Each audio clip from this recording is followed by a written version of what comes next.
पर यानी बड़ा दिन क्रिसमस डे के रूप में मना रहा है। आज मैं यहाँ पे मौजूद हूँ। विक्टोरियस चर्च है, यहाँ पे आकर के सभी लोग यहाँ पे प्रार्थना कर रहे हैं और यीशु मसीह से विश्व शांति के रूप में यहाँ पे प्रार्थना की जा रही है और गाने बजाने के साथ में प्रेयर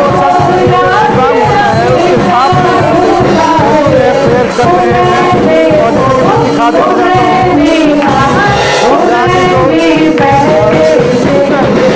जो पास्टर हैं यहाँ पे लोगों के लिए दुआ कर रहे हैं। मैं संतोष कुमार हमारी वासुदेव वो आसमानी प्यार लाया है, नया जीवन नया संसार लाया है। हमारे वासुदेव वो आसमानी प्यार लाया है, नया जीवन नया संसार लाया है। कभी न फर्क ना हुआ तेरी रात ना बदले, सुधर आया जहाँ में आज खुदा इंसान बन गया। फरिश्तों ने बनी के लोगों को सुधर आया जहाँ में आज खुदा इंसान बन गया।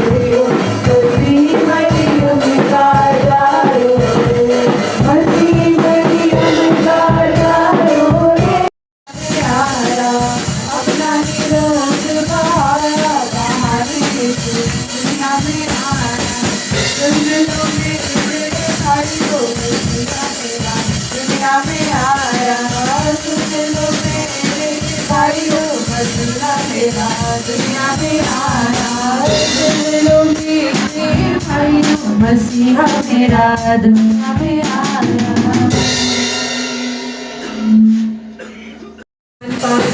जन पापी से मन पापी से पाप मिटाया, प्यारा प्यारा दूतों ने तले कब गाया।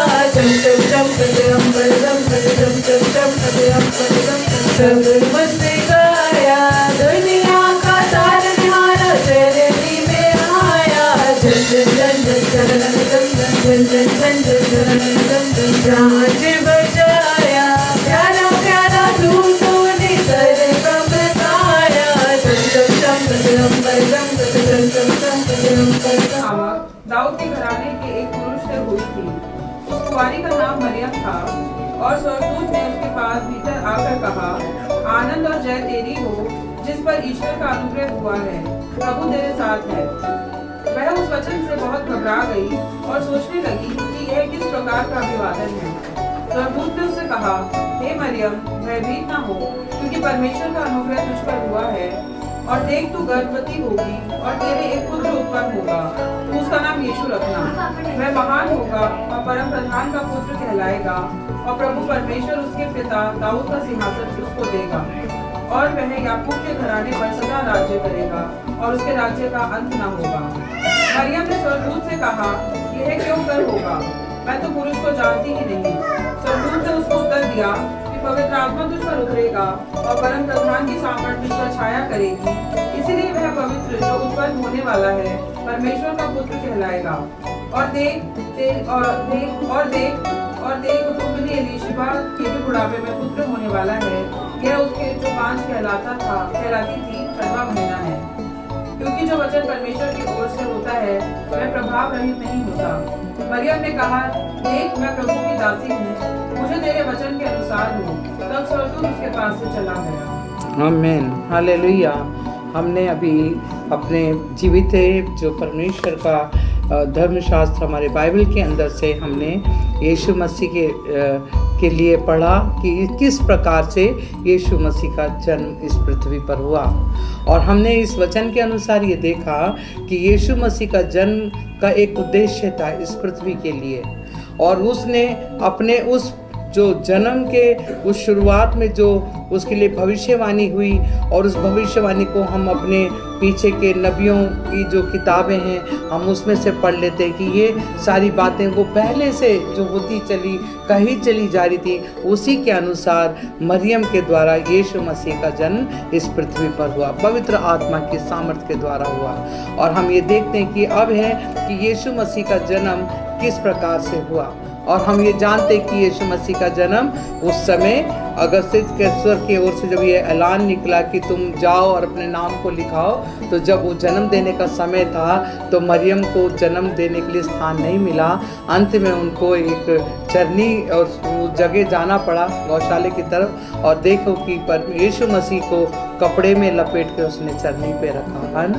और उसके बाद हम ये देखते हैं कि उस पैगाम को जो हो चुका, किस रीति से ज्योतिषियों को पता चला कि कोई एक राजा उत्पन्न हुआ, और वही उनके आगे एक तारा चलता हुआ आया। हम देख रहे हैं कि कैसे हमारे सितारे लटक रहे हैं, और यही तारा जो वही आकाश के बीच में आया, और आकाश के उस बीच में तारे के पीछे जब वो मजूसी चले तो वो वहाँ जाके ठहरा जहाँ यीशु मसीह का जन्म हुआ। और इसी रीति से यीशु मसीह का जन्म जब हुआ तो बहुत से गड़रिये अपने जो भेड़ों को रात को चरा रहे थे, और वहाँ पर भी स्वर्गदूतों का एक दल आया, और वहाँ एक बड़ी भविष्यवाणी हुई। क्या भविष्यवाणी हुई कि देखो जाओ बैतलहम में जाओ और देखो तुम्हारे लिए उद्धारकर्ता ने जन्म लिया है। उसका पहचान क्या है कि वो एक कपड़े में लिपटा हुआ और चरनी में तुमको मिलेगा, है ना। तो हम यहाँ देखते हैं कि यहाँ तो जब मरियम को ये कहा जा रहा है कि जो बच्चा तू जन्म देगी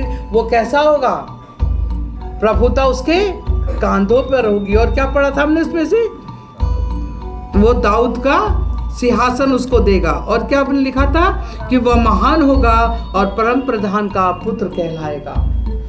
इस आकार परमेश्वर का वो पुत्र कहलाएगा। ये भविष्यवाणी वो सब कुछ होने के बावजूद हम एक बात यहाँ देखते हैं, इतने परमेश्वर का पुत्र होते हुए भी उसने कहाँ जन्म लिया, नम्र होकर कहाँ जन्म लिया, चरनी पे पैर।